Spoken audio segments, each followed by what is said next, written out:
Alabama is home to one of the most unique stories across the entire country, and it centers around what many call the voodoo preacher. The story begins with Willie Maxwell, who was born in 1925 in Coosa County. He served in World War II, came back home in 1947, and then worked in the lumber industry. By the 1960s, he became an ordained Baptist minister and was one of the more popular people in the area. He was synonymous with biblical knowledge and exceptionally fiery sermons. Beneath the surface is where things get really dark. For some reason, he began taking out life insurance policies on close family and acquaintances.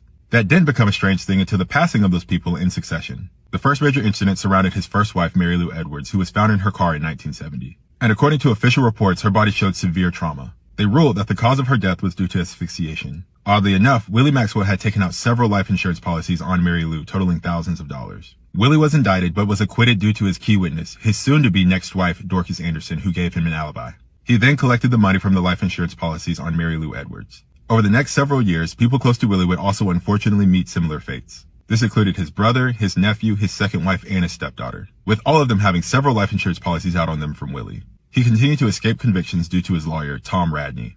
His lawyer actively exploited loopholes and inconsistencies in investigations. Fear soon set in on the local community. Because of religious, racial, and cultural undertones at this time, especially in Alabama, and especially during the rise of the Satanic Panic, many people pointed to voodoo. Rumors swirled about small charms and ritual objects that he allegedly carried with him. Some even said that he was doing incantations during court proceedings. Others believed that his opponents fell ill or withdrew from testifying due to curses that he placed.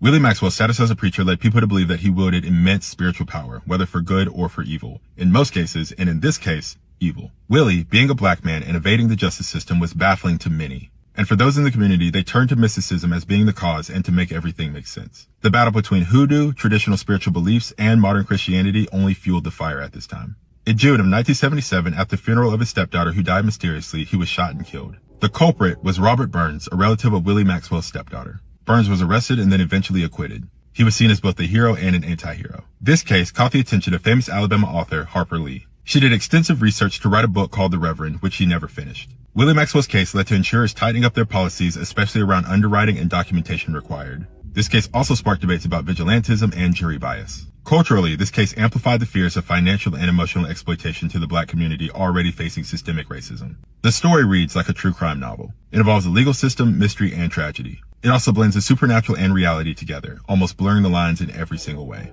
For some, they still believe that there is more than meets the eye to this story. And whether that's true or not, this entire case should serve as a cautionary tale. When we choose to exploit people and things for our own personal gain, we'll always leave a haunting and horrific legacy behind.